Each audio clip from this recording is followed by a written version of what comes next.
jeito que não é do jeito original, do jeito verdadeiro, comemora com chocolate, com ovos de Páscoa, mas hoje quero trazer um pouco sobre o que é o real significado da Páscoa. E também quero deixar um tempo para nós nessa noite, com a permissão do Senhor Deus, tendo que a nossa mensagem é o Cordeiro Imaculado e o Leão da tribo de Judá. Para nós entendermos o real significado da Páscoa, nós temos que ir lá no primeiro livro da Bíblia, no livro de Gênesis. Gênesis capítulo 12. Ali nos fala sobre o povo de Israel, e sobre o líder, Moisés. Ali Deus começa a palestrar com Moisés e falar com ele para fazer ali, preparar o povo, porque o povo sairia de 400 anos de escravidão. Então Deus deu instruções para aquele povo, através da vida de Moisés. A palavra nos fala assim: falou o Senhor a Moisés que era na terra do Egito, dizendo: este mesmo mês será o princípio dos meses, este será o primeiro dos meses do ano. Falai a toda a congregação, dizendo: aos 10 deste mês tome cada um para si um cordeiro, segundo as casas dos pais, um cordeiro para cada família. Ou seja, ali nós já vimos o princípio do que também o Senhor já tinha prometido lá em Gênesis também, que da semente da mulher nasceria um que esmagaria a cabeça da serpente, porque o homem tinha pecado, o homem tinha transgredido contra as leis do Senhor, e agora o homem estava longe, afastado dos caminhos de Deus. Então é necessário ter um sacrifício, é necessário ter remissão dos pecados. E outrora, no Antigo Testamento, para ter remissão dos pecados, o que Deus falava para o povo? Para eles preparar um cordeiro e levar até o sumo sacerdote, aquele cordeiro imaculado, um cordeiro que não tinha mancha, um cordeiro que não era doente, um cordeiro que não tinha nenhum osso quebrado, e ali apresentava ali perante Deus o Santo dos Santos. Mas chegou um determinado momento que aquele povo foi preso ali no Egito. Então era comemorada a Páscoa. A primeira Páscoa foi comemorada assim: o Senhor Deus ordenou que aquele povo preparasse um cordeiro, e também ele preparasse pães asmos, sem fermento, e também preparasse ervas amargas. E tudo isso era uma simbologia de quê? Do sofrimento que eles estavam passando ali, mas que era para eles lembrar todo ano, toda essa época do ano, que o Senhor tinha resgatado eles da escravidão. Então, qual era o símbolo? O cordeiro.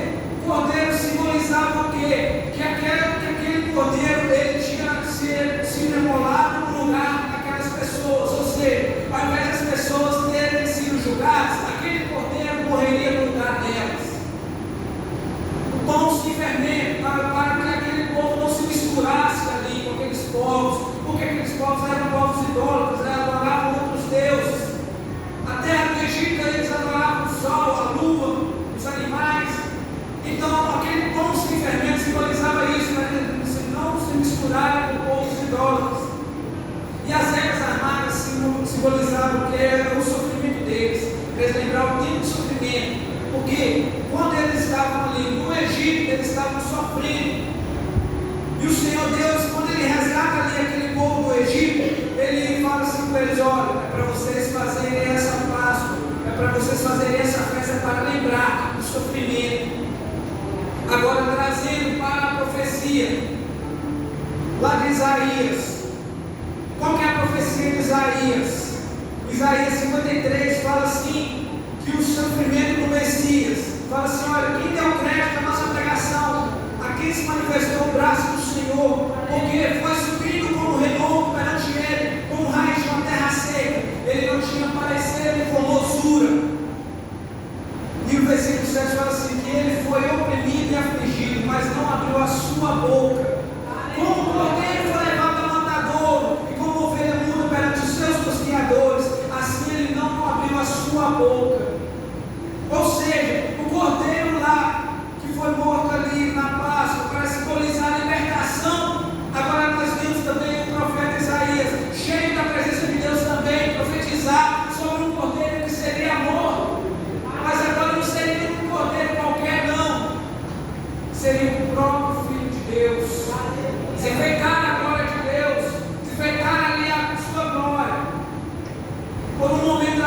da sua glória, que vinha desse mundo, nascesse e colocar numa manjedoura, um lugar simples, onde ali os animais comiam.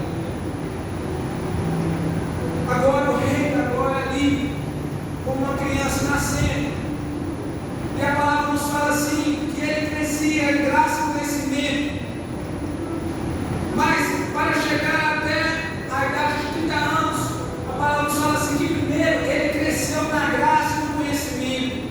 Às vezes nós temos que entender o processo. Quando Deus vai entregar uma bênção para nós temos que primeiro crescer na graça e no conhecimento. Primeiro nós temos que ter suporte. Primeiro nós temos que ter experiência que Deus vai receber aquilo que Ele tem para nos dar. E Jesus passou por isso. Porque para ele chegar ali, a idade dos 30 anos, a palavra fala assim que com 12 anos ele estava ali já nos templos. O seu entendimento era tanto que, ao invés dele aprender com os escribas estavam aprendendo com ele. Os escribas e os fariseus ficaram tão perplexos, mas como esse menino agora, seu pai sendo carpinteiro, a sua mãe ali, como ele tem todo esse conhecimento, mas eles estavam cegos porque eles não estavam enxergando ali o Filho de Deus, eles não estavam enxergando ali a promessa que estava se cumprindo, que estava ali no livro de Isaías. E a palavra fala assim, que ele foi oprimido e afligido. E quais são as características dessa profecia? Ele não tinha parecer nem formosura, ele era desprezado e mais indigno entre os homens. Por quê? Porque ali estava o pecado de toda a humanidade sobre Jesus. E a palavra também fala assim que ele era homem de dores, experimentado nos trabalhos. Ou seja, Jesus não era preguiçoso. Jesus ele trabalhava sim. Ele ajudava ali José na carpintaria sim. E outro fato interessante dessa profecia fala assim que ele tomou sobre si as nossas enfermidades. E o castigo mostrado a paz estava sobre ele. E pelas suas pisaduras nós fomos sarados. Pelas suas pisaduras nós fomos sarados.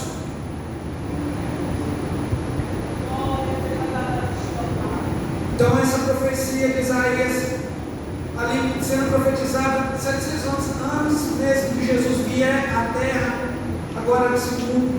Porque lá no livro de João fala assim, que quando o Senhor Jesus estava indo de encontro a João, e João veio Jesus, a palavra nos fala assim, no dia seguinte João viu a Jesus, que vinha para ele.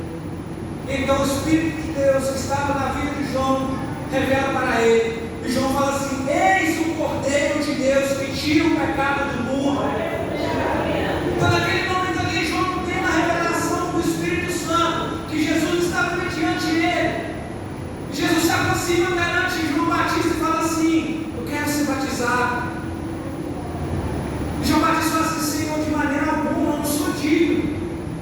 Não sou digno nem de desatar as suas sandálias.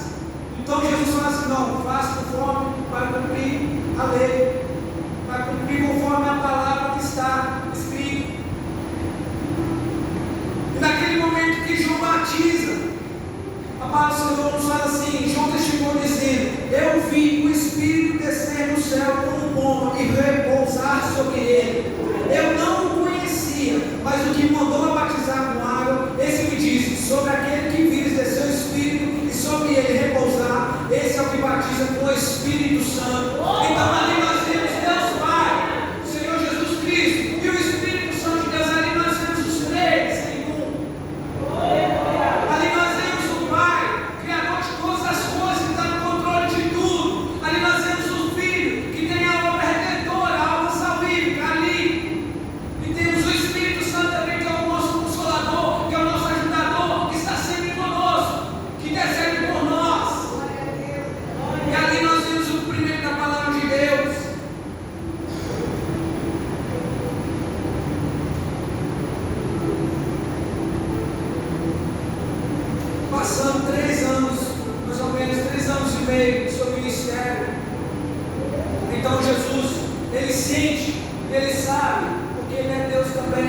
Ele é 100% homem, 100% Deus.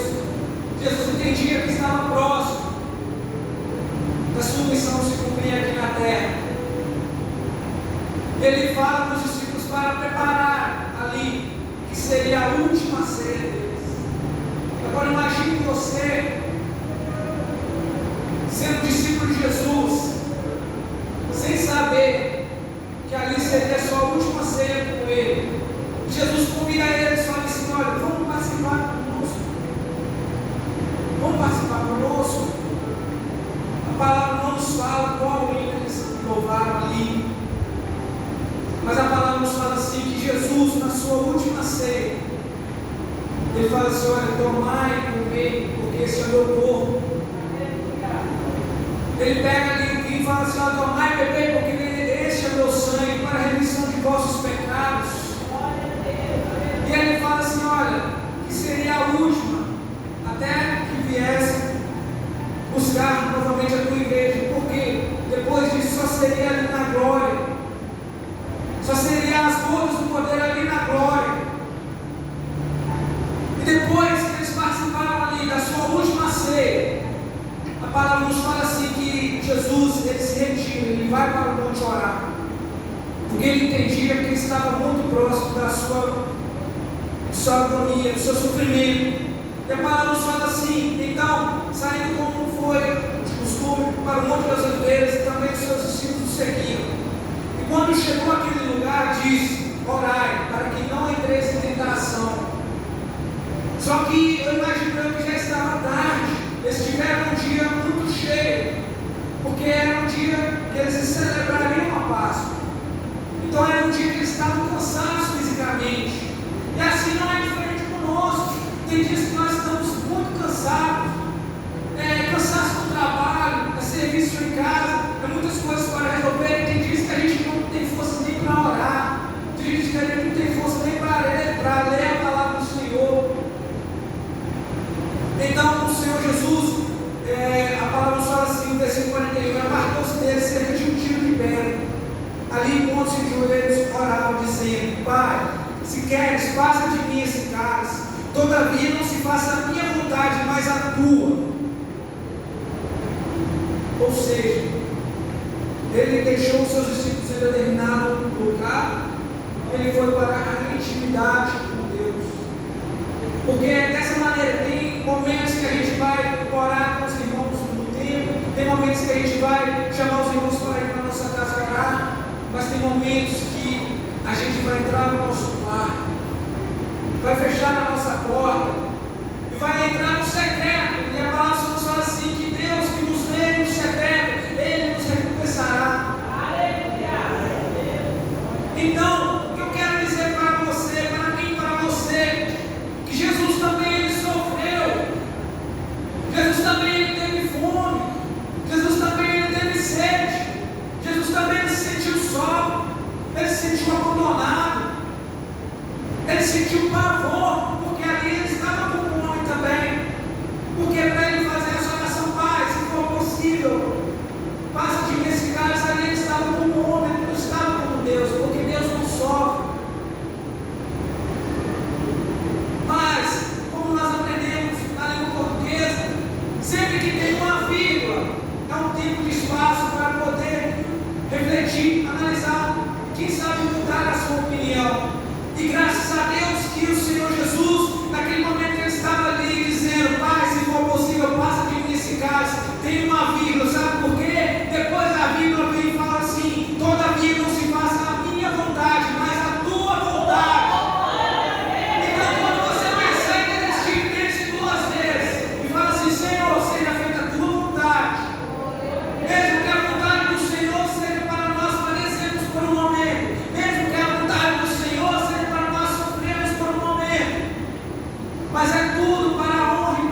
44 fala assim: posto em agonia, orava mais intensamente, e o seu suor tornou-se grandes gotas de sangue, que corriam até o chão. Levantando-se da oração, veio para seus discípulos, mas achou-os dormindo de tristeza, e disse: por que estáis dormindo? Levantai e orai, para que não entreis em tentação. E quando Jesus ainda estava falando com ele, a palavra nos fala assim: que surge uma multidão. Ou seja, Jesus já tinha orado, Jesus já estava em agonia a ponto de suar sangue, porque uma pessoa suar sangue, ela tem que estar em um estado de extrema agonia, de extremo pavor. Agora imagine Jesus ali, extrema agonia, extremo pavor, e aquela multidão chega. Jesus lhe diz: Judas, com um beijo, traz o filho do homem. Porque Jesus estava ali, mas Judas, quando ele veio até Jesus, ele vai e beija pela face, porque era costume dos judeus cumprimentar com um beijo. Só que agora esse beijo não é um beijo de cumprimento, não. Esse beijo é simbolizando. É este que vocês devem entender. Esse beijo simbolizava a traição. E muitas das vezes não é diferente conosco. Muitas das vezes as pessoas batem nas nossas costas, falam que é nosso amigo, mas na verdade essa pessoa fala mal da gente, essa pessoa faz coisas terríveis com o nome da gente. E Jesus mesmo ali, sabendo que estava sendo traído, fala assim: amigo, para que vieste? Jesus imediatamente não condenou Judas, não. Jesus não falou assim: não quero mais nada com você não, Judas, você me traiu. Não. Jesus ainda fala com Judas: amigo. Por quê? Porque Judas sabia o que Jesus já tinha feito. Judas já tinha visto Jesus ressuscitar Lázaro. Judas já tinha visto Jesus ressuscitar o filho ali naquela mulher. Já tinha visto curar o cego Bartimeu. E todo o ensinamento que Jesus tinha passado para os seus discípulos. E Judas, por ambição, vai lá e traz Jesus. E todas as vezes que nós erramos, que nós pecamos, é como se nós estivéssemos traindo Jesus novamente. Sabe por quê? Porque nós conhecemos a verdade fala assim, a Bíblia fala assim: conhecereis a verdade, e a verdade vos libertará. Mas o Senhor Jesus, ele é tão perfeito, ele é tão maravilhoso, que a palavra também fala assim: filhinhos, não pequeis, mas se vós pecar, temos advogado junto de Deus Pai, que intercede por nós. Ou seja, a graça do Senhor Jesus, ela nos purifica do pecado, mas isso não dá-nos liberdade para pecarmos, não. Isso não dá liberdade para nós pecarmos, não. É para nós mantermos em vigilância. E ali, quando aqueles soldados pegam Jesus, começa ali então o julgamento de Jesus. Começa o julgamento de Jesus a ponto de que já estavam passando-se as horas. Já chegava ali o momento que ele começaria a receber os flagelos. Todas as vezes que aqueles soldados batiam Jesus, era com um chicote ou azorrague. Ele tinha 12 pontas de chumbo e ponta de osso. Aí todas as vezes que eles batiam ali com aquele flagelo no corpo de Jesus, era arrancado um pedaço de carne, era arrancado ali sangue, muito sangue. E aquele sangue começava a escorrer pelo corpo de Jesus. Agora, nós que estávamos ali destinados para o inferno por causa do pecado,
Aquela cruz não estava preparada para Jesus.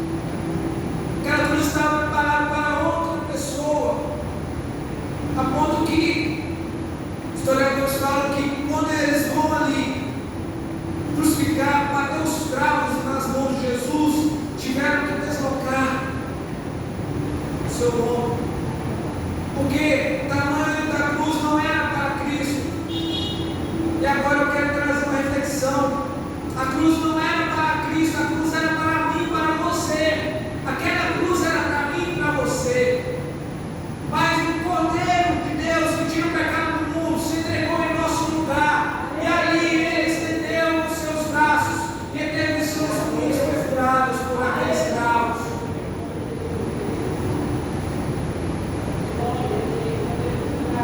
E a palavra nos revela também ali que tinha dois ladrões, um à sua esquerda e um à sua direita.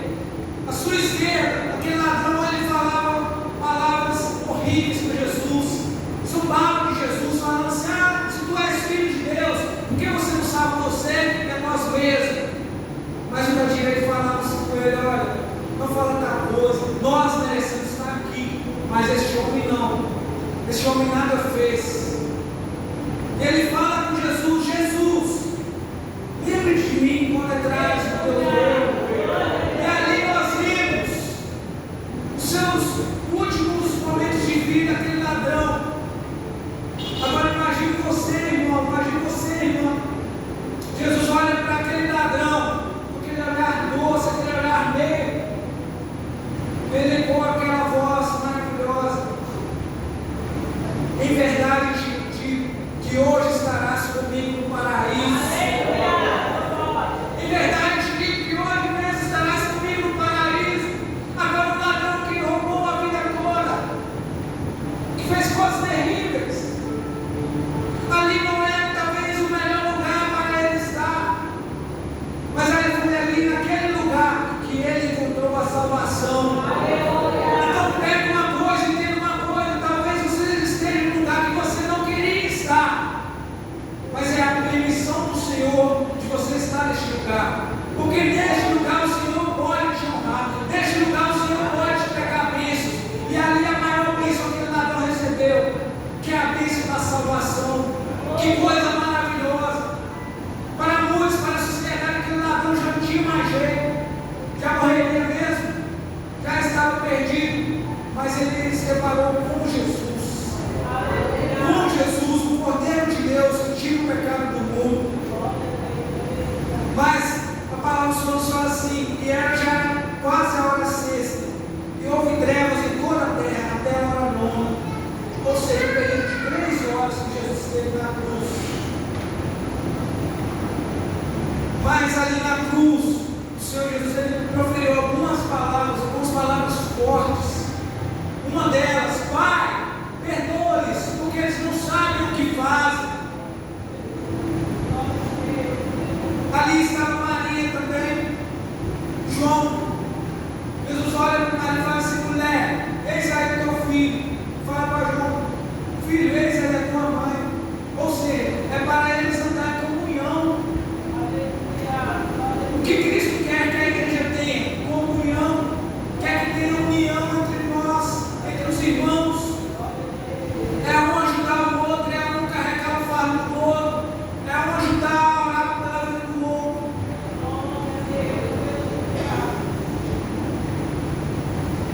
E a palavra do Senhor nos fala assim: que o Senhor já ali, nos seus últimos momentos, ele lembrava talvez uma das frases mais tristes da palavra do Senhor, uma das palavras mais profundas também.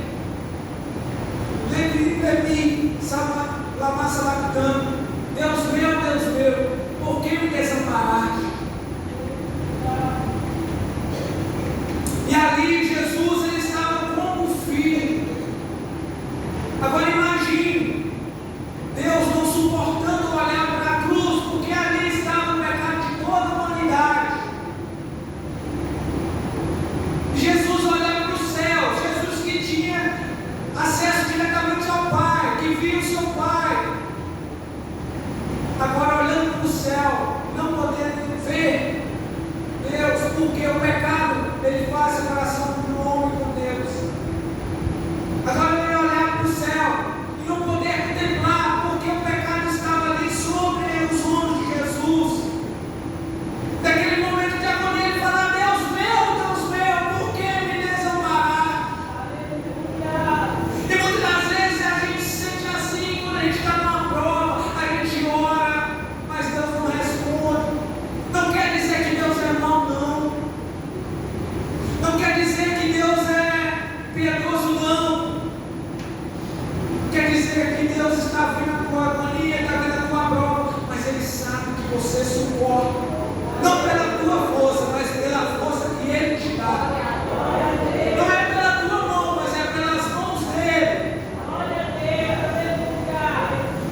para os céus, mesmo sem ver a Deus, e fala: Pai, nas tuas mãos eu entrego o meu espírito.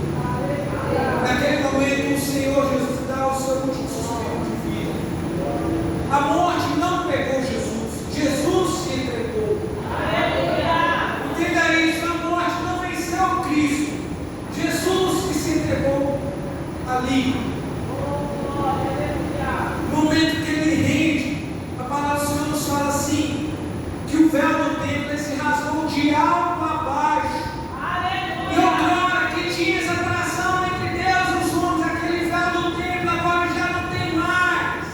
Por quê? Porque agora nós temos acesso a Deus perante o Senhor Jesus Cristo, porque Ele é o nosso mediador entre Deus e os homens. Jesus Cristo, o Cordeiro de Deus que tira o pecado do mundo.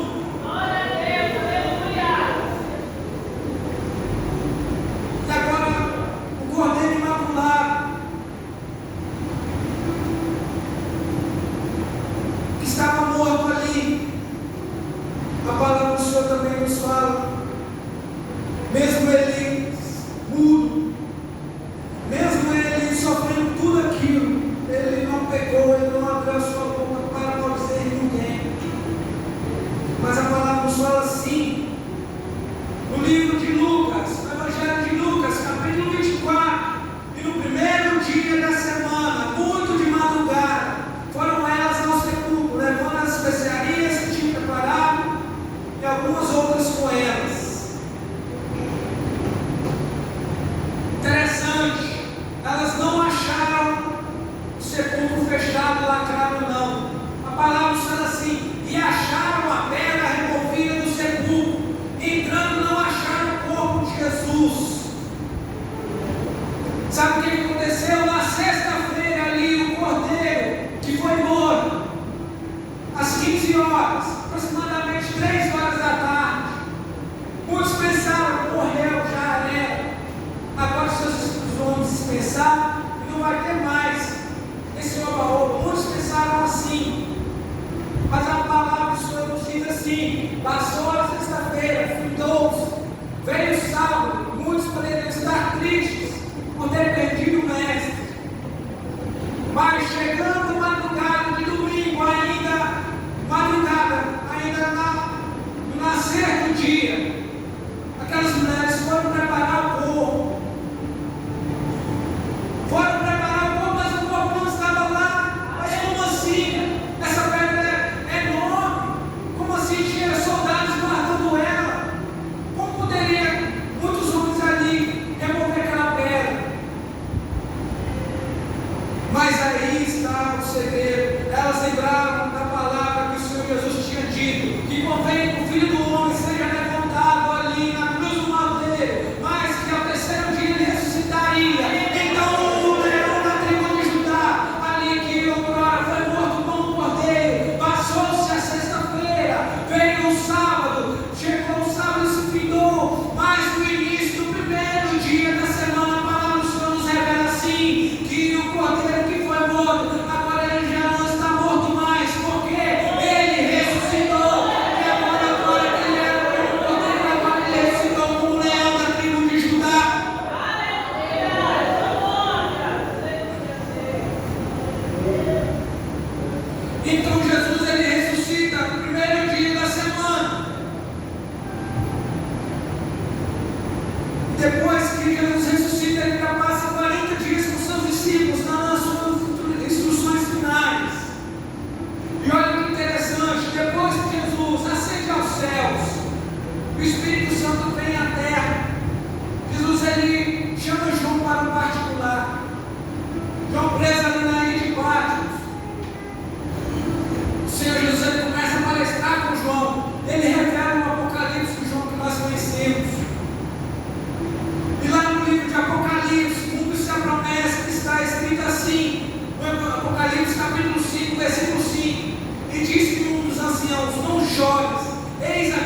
palavra nos fala assim, que em breve Ele vai voltar para nos buscar.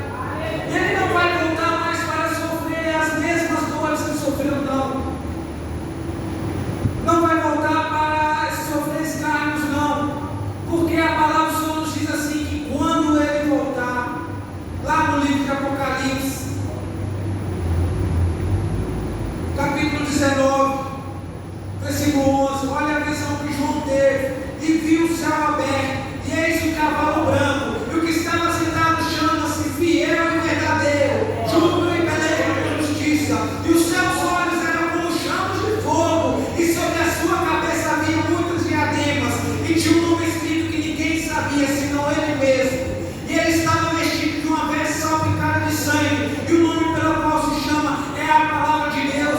E o que é que diz no livro de João, no Evangelho de João? No princípio era o Verbo, e o Verbo era Deus, e o Verbo estava com Deus, e agora o Verbo se fez carne e habitou entre nós. O Verbo foi morto, Ele ressuscitou, Ele se ascendeu aos céus, mas não vai chegar um tempo que esse Verbo vai voltar para nos buscar.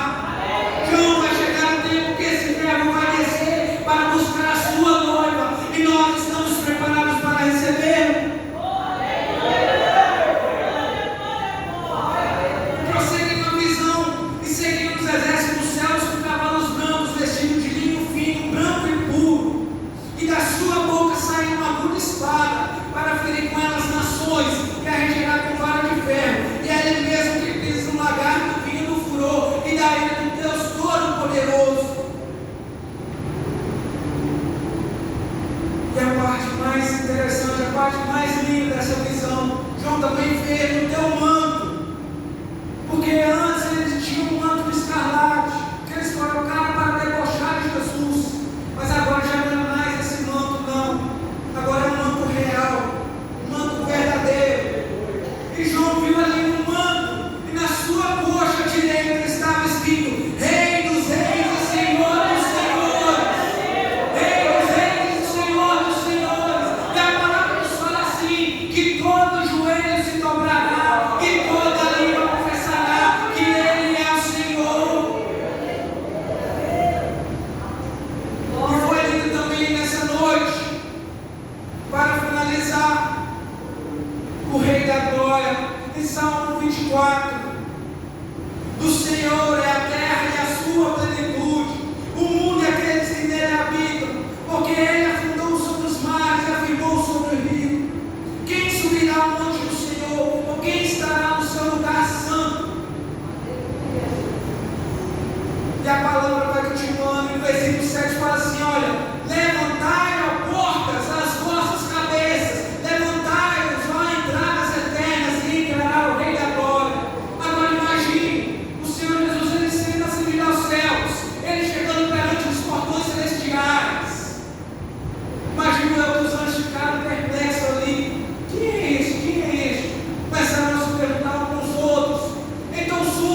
pior, mas para nós refletirmos.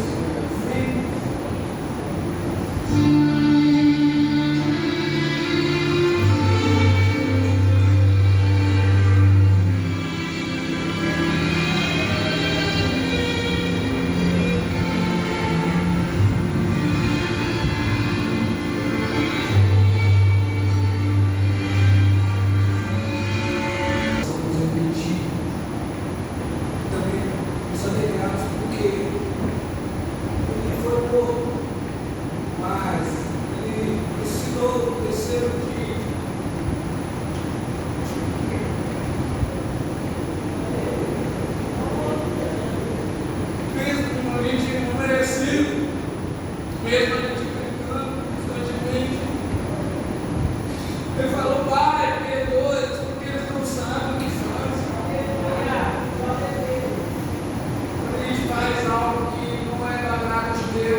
Então, como a pastora manifestou aí, amado, segunda e terça, nós temos ensaio de geração e varões, tá bom?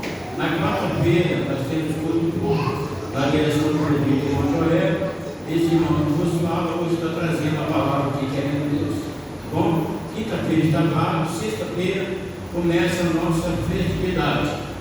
Direção do pastor Mário, pregador pastora Adélia Fernanda, no sábado dirigente pastor Claudelino e pastor Aline Lopes, mensageiro do sábado. No domingo pela manhã, nós temos manhã de avivamento, às 8 horas, na direção do missionário Irmã Terezinha.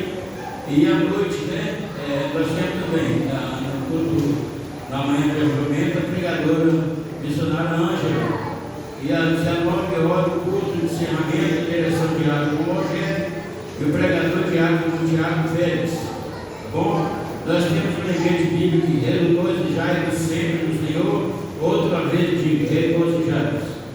Os diáconos da semana aí, irmão Serginho, irmão Davi, irmão Geraldo Alvim, irmão Rogério, irmão Roseli e Ana Maria, irmão Gesiane, Carlos Souza, irmão Luana e irmão Lisboa. Bom, vamos ficar de pé, vamos orar. Quero trazer aqui o presbítero, irmão Joaquim, ele vai estar orando a Deus e o pastor Rodrigo está dando a bênção apostólica. Lembrando bem, lembrando bem. Vamos orar como a pastora Claudelina manifestou. Nosso querido pastor Mário, o diácono Sérgio, foram ali a Timóteo para lá cedo. Bom, oremos por eles em nome de Jesus. Presbítero. Eu cumprimento a todos com a paz e paz. Oramos a Deus, bendito Deus e eterno Pai. Mais uma vez, Senhor Deus, nós te agradecemos, Senhor Deus, por estar aqui na tua presença. Pai querido, nós queremos te agradecer, Senhor Deus, por tudo que tem nos concedido, para entregar a nossa vida nas tuas mãos, Senhor Deus, pedindo a tua graça, para que o Senhor possa nos levar em paz e nos guardar nesta noite. Deus, eu quero entregar nas tuas mãos, Senhor Deus, o teu filho, o pastor Mário, está vindo ali do Timóteo. Que o Senhor possa estar guardando ele no trânsito e trazendo ele em paz. Deus, nós te pedimos a ti nesse momento, Senhor Deus, tu venha nos guardar e nos livrar, Jesus, de todo mal. Em nome de Jesus, Deus agora e sempre. Amém. Saúde, convite, força, paz de nosso Senhor e Salvador Jesus Cristo.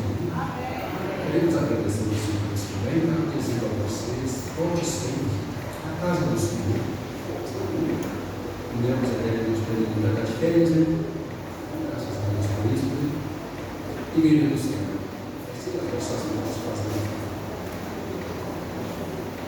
O amor de Deus, a graça de nosso Senhor e Salvador Jesus Cristo e as doces consolações do Espírito Santo de Deus, que esteja com todos nós desde agora